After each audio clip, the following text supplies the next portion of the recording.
తెలంగాణ అమరవీరుల స్ఫూర్తిగా స్తూపం దగ్గర నుంచి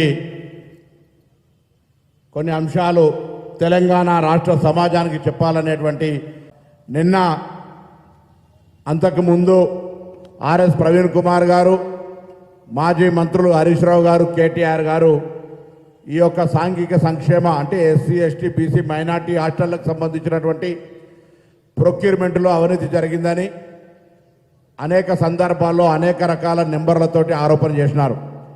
ఒకసారి 2,000 కోట్ల స్కామ్ జరిగిందని, 3,000 కోట్ల స్కామ్ జరిగిందని, నిన్ననేమో మఫత్తులాలకో ఇంకోరికో ఎట్లిస్తారనేటువంటి మాటలు అజ్ఞానంగా మాట్లాడుతూ ఉన్నారు. ఆర్ఎస్ ప్రవీణ్ కుమార్ గారు మా దగ్గర ఎస్పీగా పనిచేసిండు. రాజకీయంగా మా నిబద్ధత, మా పారదర్శకత, మా ఎదుగుదల ఆయన కొంత అనుభవం ఉంది. ఇవాళ ఆయనకు చెప్తా ఉన్నాం, మేము చర్చ చేయడానికి సంసిద్ధంగా వ్యక్తం చేస్తూ ఇక్కడికి వచ్చినాం. కానీ ప్రజాస్వామ్యంలో ఎన్నిక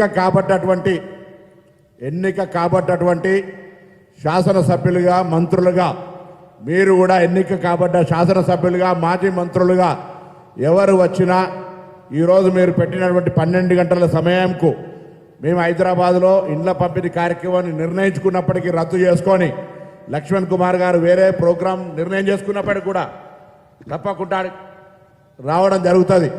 కానీ డెమోక్రసీలో బాధ్యత గల ప్రతిపక్ష నాయకుడు చంద్రశేఖరరావు గారు కానీ, లేదా ఈరోజు చర్చకు కనీస స్థాయి శాసనసభ్యులుగా ఎన్నికై మాజీ మంత్రులుగా ఉన్నటువంటి వాళ్ళు వస్తే మేము ఎక్కడైనా చర్చ చేయడానికి సిద్ధం.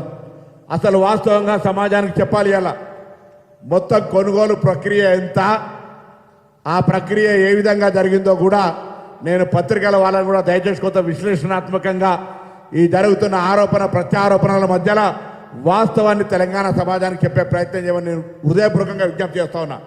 మొత్తం కొనుగోలు ప్రక్రియ 643 కోట్ల రూపాయలు టెండర్ల ద్వారా పిలిస్తే 500 కోట్ల రూపాయలు ప్రభుత్వ రంగ సంస్థలు టెస్కో, లిడ్క్యాప్ లేక తదితర సంస్థలకు ఇస్తే తినుబండారాలకు సంబంధించినటువంటి సపరేట్ టెండర్గా అది ఇంకా ఫైనలే కాలేదు. ఆ టెండర్కి సంబంధించినటువంటి గ్లోబల్ టెండర్లుగా ఒక పారదర్శకంగా టెండర్ల ప్రక్రియ జరిపినాం. మేము గతంలాగా నామినేటెడ్లా కడపకు చెందినటువంటి ఒక కాంట్రాక్టర్కి ఇవ్వలే. ఇవాళ మంత్రులంగా సెంట్రల్ ప్రొక్యూర్మెంట్ కింద ఒక స్కీమ్గా 4 శాఖలకు సంబంధించి ఒకే గొడుగు కింద ఉండాలి. ఎందుకంటే ఏదైనా కొనుగోలు చేస్తే ఒక శాఖలో ఆనాడు ఉన్నటువంటి మంత్రులుగా 50 రూపాయలకు దొరికే వస్తువును 200కు కొంటే, ఇంకొక శాఖ 300కు కొంటే, ఇంకొక శాఖ 100కు కొన్నటువంటి పరిస్థితి నుంచి పారదర్శకంగా జరగాలనే ఆలోచనతోటి సెంట్రల్ ప్రొక్యూర్మెంట్ కింద తీసుకొని దానికి ఒక సీనియర్ ఐఏఎస్ అధికారిని పెట్టి మంత్రుల పర్యవేక్షణలో వారు ఎస్సీ ఎస్టీ చూస్తారు, వీరు మైనార్టీ చూస్తారు, నేను బీసీ చూస్తాం. 4 మంత్రుల 3 మంత్రులు 4 శాఖల సారథ్యం లోపల పారదర్శకంగా ఓపెన్ బహిరంగ టెండర్లో ప్రొక్యూర్మెంట్ చేసినారు. అలా మఫత్లాలు వస్తుందా, బఫత్లాలు వస్తుందా మాకు సంబంధం లే. ఎవరు ప్రొక్యూర్మెంట్లో పార్టిసిపేట్ చేస్తే వాళ్ళు వచ్చినారు. అయినా నేను అడుగుతా ఉన్న ప్రవీణ్ కుమార్ గారిని, లేదా హరీష్ రావు గారిని, కేటీఆర్ గారిని, ఎస్సీ ఎస్టీ మైనార్టీ బిడ్డలు మఫత్లాల్లో ఉత్పత్తి అయినటువంటి బట్టలు ధరించే హక్కు లేదా? లేదా మఫత్లాల్ కంపెనీ మాకు ఇక్కడ వాడన్నా పిల్లరిచ్చిన మామనా, మాకేడో చుట్టామా? వాడెవడో కంపెనీ ఎక్కడో దేశంలో ఉంటే పోటీ ప్రపంచంలో నాణ్యతకు సంబంధించిన ప్రాధాన్యతలు పెట్టుకొని మా అధికారులు బాంబే దాకా ఇతర ప్రాంతాలకు వెళ్ళి క్వాలిటీని టెస్ట్ చేసి ఇవాళ దానికి సంబంధించిన ప్రక్రియ కొనసాగిస్తుంటే కష్టపడి ఎదిగినటువంటి బలహీన వర్గాల బిడ్డలుగా ఈరోజు ఈ తెలంగాణ ప్రజాపాలన ప్రభుత్వంలో పేరొస్తుంటే ఓర్వు లేక ఇటువంటి అసత్యపు ఆరోపణలు చేస్తూ ఉన్నారు. మళ్ళీ చెప్తా ఉన్నాం, తెలంగాణ స్థూపం దగ్గర తెలంగాణకు పోరాడిన వీరులుగా మేము బహిరంగ చర్చకు సిద్ధం. కానీ మాజీ మంత్రులు, ప్రస్తుత శాసనసభ్యులు, ఇదేం కండిషన్ కాదు. ఆర్ఎస్ ప్రవీణ్ కుమార్ ఐపీఎస్ అధికారి, నీ స్థాయిలో ఉంచుకోవాలి. ఎవరి వారితో అడిగితే, ఎవడు కోనికిసుక అడిగితే జవాబు చెప్పడానికి మేము రాజ్యాంగంలో ప్రమాణం చేయలే. నేను చేసే చర్చ ప్రజాస్వామికంగా రాజ్యాంగ ప్రమాణం చేసినటువంటి విషయంగా చెప్పేటువంటి పరిస్థితి ఉంటుంది. నేను పత్రికలకు కూడా నేను ఎందుకు చెప్తలే ఈ ప్రక్రియ ఇట్లా జరిగిందని. నువ్వు చర్చకు అడిగినావు, నిజంగా దేవాలయం లాంటి శాసనసభలో చర్చకు రా. నేను బహిరంగంగా మొత్తం చర్చకు సంబంధించినటువంటి అంశం మీద చర్చ చేయడానికి సిద్ధంగా ఉన్నా. కానీ చర్చకు సంబంధించి తప్పకుండా నేను చర్చ చేయడానికి సిద్ధంగా ఉన్న ముగ్గురు మంత్రులంగా మా ప్రభుత్వ పక్షాన అవన్నీ ఏం చెప్పకుండా ప్రెస్ క్లబ్కి రమ్మని ప్రెస్ క్లబ్కి వస్తాం. మళ్ళీ చెప్తా ఉన్నాం, నిన్న కూడా చెప్పినాం 10 సార్లు ఇప్పటి వరకు ఆరోపణలు చేస్తూ ఉన్నటువంటి సందర్భంగా మేము ఒకటే మాట చెప్తా ఉన్నాం. మొత్తం కొనుగోలు కూడా పప్పు దినుసులతో సహా అన్ని రకాల వస్తువులు కొంటే కూడా 2,000 కోట్ల రూపాయల టెండర్ కాదు. నువ్వు 2,000 కోట్ల రూపాయల అవినీతి జరిగిందంటావు, 3,000 కోట్ల రూపాయల అవినీతి జరిగిందంటావు. నాలుకైనా తాటిమట్టనా? తాటిమట్ట అంటే మా గౌన్లో నారాయణ అట్లా కాదు. ఎందుకంటే తాటిమట్ట దేనికైనా వాడతారు, అబద్ధంగా వాడతారు అన్నట్టుగా వాళ్ళు ఉపయోగించుకుంటారని చెప్తా ఉన్నా. ఏందే ఏమైనా కనీసం ఇంగిత జ్ఞానం ఉందా?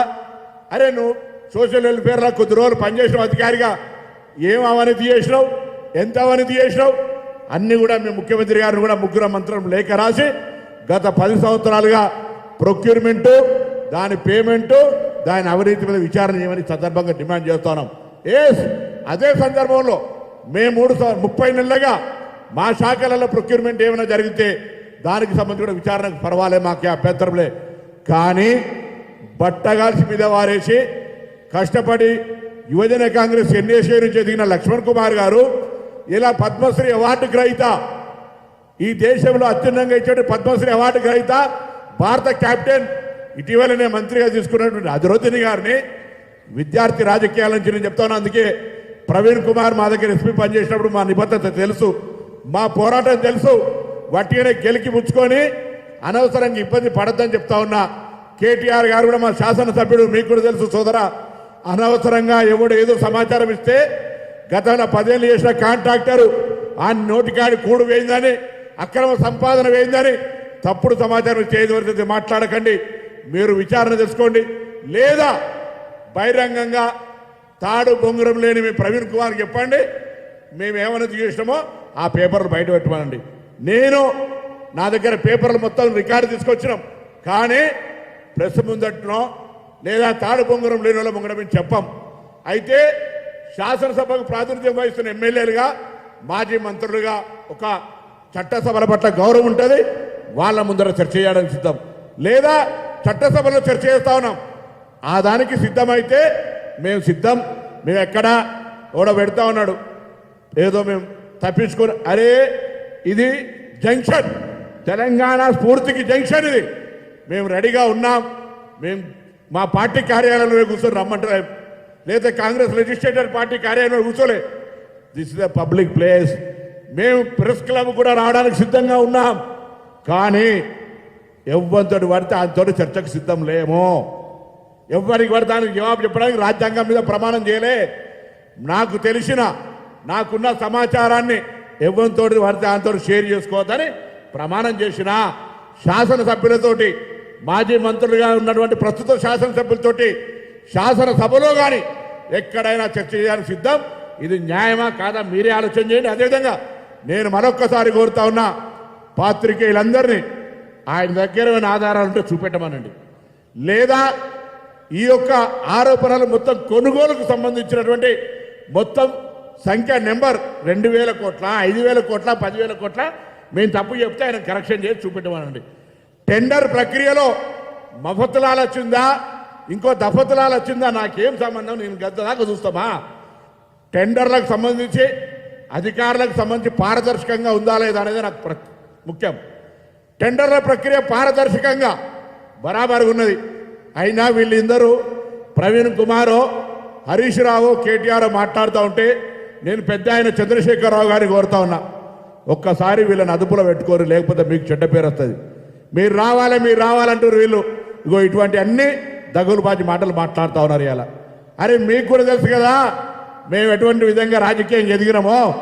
మీరు గతంలో మా దగ్గర పార్లమెంట్ సభ్యులు కదా, లక్ష్మణ్ కుమార్ ఏడికే కష్టపడొచ్చిండు. వాళ్ళ నాయన నాగయ్య గారు సింగరేణి కార్మికుడుగా ఎంత కష్టపడితే ఇలా రాష్ట్ర మంత్రి అయిండు. ఎందుకు పట్టగాల్సి మా మీద వారేపిస్తారు? మేము రాజకీయంగా ఎదగడం మీకు ఇష్టం లేదా? మా జిల్లా సంస్కృతిలో భాగంగా ఏమి ఇబ్బంది పెడతా ఉన్నాం? ఎక్కడైనా మేము మళ్ళీ చెప్తా ఉన్నాం, మేము అవినీతి చేసినట్టు నిరూపిస్తే నీ దగ్గర ఏ ఆధారం ఉన్నా, నిన్న లక్ష్మణ్ కుమార్ చెప్పినట్టుగా మేము గతంలో కూడా కరీంనగర్లో కానీ ఇతర సందర్భాల్లో చెప్పినాం, మీ ముగ్గురం ఇక్కడనే ముక్కు నేలకు రాసి మా యొక్క రాజీనామాలు ఇస్తాం, లేకపోతే మీరేం చేస్తారో చెప్పండి. ఛాలెంజ్ చేస్తా ఉన్నాం. ఊరికే ఎవ్వడు పడతాడు ఏది పడతాడు కొనికిసుకగాడు మాట్లాడితే రోజు జవాబు చెప్పాం. ఇది లాస్ట్ ప్రెస్ కాన్ఫరెన్స్. వస్తే శాసనసభకు రండి, లేదా ప్రెస్ క్లబ్కు రండి. మంత్రులుగా శాసనసభ్యులుగా మాజీ మంత్రులుగా ఇప్పుడు శాసనసభ్యులు రండి, టైం చెప్పండి, బరాబర్ మేము వస్తాం. దీనికి ఫర్దర్ డిస్కషన్ లేదు. మీ దగ్గర ఏం ఆధారం ఉంటే అది పత్రికలకి ఇవ్వండి, ఎందుకంటే మీరు తాడు బొంగరం లేదు. మేము రాజ్యాంగం మీద ప్రమాణం చేసినాం. అంతకంటే ఎక్కువ చర్చ, ఎక్కువ వీళ్ళ గురించి పూర్తిగా దగులుబాజీ లెక్కలు ఉన్నటువంటి వాళ్ళ కోసం ఇంతకంటే ఎక్కువ మాట్లాడితే మంచిది కాదు. కాబట్టి మరొకసారి తెలియజేస్తా ఉన్నాం, మేము ప్రజాపాలన ప్రభుత్వంలో పేదలకు న్యాయం జరగాలని కాస్మెటిక్ ఛార్జ్ పెంచినాం, మెస్ ఛార్జీలు వాళ్ళకు ఉండేటువంటి డైట్ ఛార్జీలు పెంచినాం. పారదర్శకంగా మా యొక్క ఆలోచన మేరకు ఉప ముఖ్యమంత్రి గారు గ్రీన్ ఛానల్ ద్వారా పేమెంట్ చేస్తారు. మీరు పెట్టిన బకాయిలతో సహా మహాత్మా జ్యోతిబా పూలే 327 హాస్టల్ ఉంటే 301 ప్రైవేటు బంగ్లాలు ఉన్నాయి. మీరు ఇచ్చినటువంటి పటాతో పంకు ఎవరు టీఆర్ఎస్ నాయకులు బంగ్లా ఉంటే ఆడో స్కూల్ శాంక్షన్ చేసి అరకూర వసూలతోటి పౌల్ట్రీ ఫారాలను పెట్టినారు. ఇవాళ మేము ఇంటిగ్రేటెడ్ పక్కా బంగ్లాలు కడతా ఉన్నాం. వాళ్ళ సంక్షేమం మేము ఆడికే వచ్చినాం. మేము ఎస్సీ ఎస్టీ బీసీలుగా ఎదిగినాం. వాళ్ళ సంక్షేమం మా బాధ్యత. వాళ్ళు ఇచ్చే దాంట్లో నోటికాడ రక్తం కూడు తినేంత నీచ స్థాయికి దిగజారలే. నువ్వేమైనా గతంలో ఆ యొక్క సోషల్ వెల్ఫేర్ ఆఫీసర్గా ఉండి నువ్వేమైనా తిన్నావు కావచ్చు, ఆ అలవాటు కొద్దీ ఏమైనా ఆలోచన చేస్తుండొచ్చు. మళ్ళొక్కసారి చెప్తున్నా, ఒళ్ళు నాలుక అన్ని దగ్గర పెట్టుకొని మాట్లాడేది ఇక్కడ తెలంగాణ ఉద్యమకారులుగా బలహీన వర్గాల బిడ్డలుగా భూమి మీదకే మొదటి తరం రాజకీయ నాయకులు ఎదిగిన వాళ్ళం. ఏది పడితే ఎవడు పడితే అది మాట్లాడితే జాగ్రత్త అనే మాట కూడా సందర్భంగా మనం చేస్తూ మేము మళ్ళీ చెప్తా ఉన్నాం, మేము పెరిగి పందలం కాదు, చర్చ నుంచి పారిపోతలేం. చర్చ ఎవరితో జరగాలో వాళ్ళతో జరగడానికి మేము సిద్ధం. అంతేగాని మీరు ఎవరు పడతారు చర్చకి చేస్తే మేము రాజ్యాంగం మీద ప్రమాణం చేసిన ఏడవడతాడో డిస్క్లోజ్ చేయం. రెడీ ఉన్నాం. శాసనసభ దేవాలయం రండి, చంద్రశేఖరరావు గారు రమ్మనండి, బరాబర్ డిస్కస్ చేద్దాం. వెల్ఫేర్ 10 ఏళ్ల తెలంగాణ వచ్చినాక ఏమైంది, ఇప్పుడేమైంది, ఎక్కడ అవినీతి జరిగిందో మేము నీ 10 ఏళ్ల పూర్ణితి శవాల మీద పేలాలు ఏరుకున్నట్టుగా బలహీన వర్గాల ఎస్సీ ఎస్టీల పేరు తింటే తిన్నర్తి అని ఊరుకున్నా. ఇవాళ మళ్ళీ మేము అంత పెద్ద కింది స్థాయి వ్యక్తులకు సంబంధించినటువంటి ఆలోచన చేసేటువంటి మానసిక స్థితిలేమో మేము మా వాళ్ళని ఎదుగుచేయాలి, మా వాళ్ళు ఉన్నతంగా తీసుకుపోవాలని ఆలోచనతో ఉన్నాం. కాబట్టి మరొక్కసారి మేము సందర్భంగా తెలియజేస్తూ తప్పకుండా మేము రెడీ. మేము ఎక్కడ వెనుకపోయేటువంటి నాయకులం కాదు. మా అధికార పార్టీలు ఉంటేనే మేము మా అధికార పార్టీలు కూడా కొట్లాడిన తప్పు జరుగుతాయి. కాబట్టి ఎవరి లెక్క ఊరికేనే ఏ అవసరానికి ఆ గొడుగు పట్టుకొని ఏ అవసరానికి ఉసరు వెళ్ళి లెక్క మాటలు మారితే నడవదు అనే మాట మనం చేస్తూ మరొక్కసారి రాజ్యాంగం మీద ప్రమాణం చేసిన వ్యక్తులుగా తెలంగాణ అమరవీరుల దగ్గర నుంచి చెప్తా ఉన్నాం, మేము చర్చకు రెడీ. చర్చకు తగ్గ స్థాయి నాయకులు రండి. ప్రజాస్వామ్యంలో చట్టసభలకు ఎన్నికైన వాళ్ళు రండి. మాజీ మంత్రులుగా ఉన్నటువంటి వాళ్ళు రండి. మేము చర్చకు సిద్ధం. లేదా ప్రజాస్వామ్యానికి దేవాలయమైన శాసనసభకు రమ్మని కోరుతూ అందరు నమస్కారం చెప్తూ ఊరికే దయచేసి విలేకరులు కూడా వాడు ఏదో మాట్లాడంగానే పెద్ద బ్లండర్ బ్లాస్ట్ అయినట్టు, అరే ఆధారాలు ఇవ్వమనండి, నేను చెప్తున్నా, నేను ఆధారాలు ఇస్తా, రమ్మనండి. బాధ్యత కలిగిన వాళ్ళను, బాధ్యత గల అధికారంలో ఉన్నా బరాబర్ ఇస్తా. వాళ్ళు ఏది పడితే అది మాట్లాడితే, ఎవడు పడితే అది మాట్లాడితే మళ్ళీ చెప్తా ఉన్నా, ప్రవీణ్ కుమార్ గారు, you know my integrity, please mind your tongue, నీ నాలుక దగ్గర పెట్టుకోమని చెప్తా ఉన్నా ఈ సందర్భంగా.